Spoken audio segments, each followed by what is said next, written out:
काही लोकांना ना काही गोष्टी म्हणजे हेरिडिटीने म्हणा की गॉड गिफ्ट म्हणा मिळालेल्या असतात, पण काही लोकांना त्यासाठी थोडीशी मेहनत करावी लागते.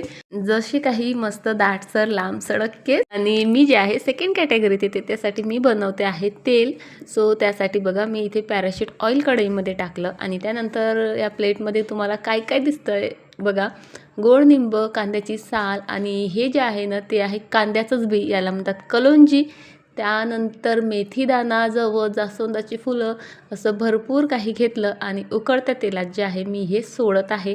मस्त आपल्याला अगदी लो फ्लेमवर जे आहे यातला सर्व अर्क तेलात उतरेल अशा प्रकारे सतत हलवत जे आहे तेल तयार करायचं आहे. तर इथे एका पातेल्यात मी 1.5 ग्लासाच्या वर पाणी घेतलं आणि जे साहित्य तेलात टाकलं ना ते सर्व साहित्य त्या पाण्यात टाकलं आणि त्याला उकळी येईस्तोवर तेल थंड झालं. सो तेल इथे गाळून घेतलं बघा. पण या तेलाचा स्मेल जरासा इरिटेट करू शकतो, म्हणून यामध्ये मी 2 व्हिटॅमिन ईचे कॅप्सूल टाकत असते. आणि हे आहे ट्री ऑइल.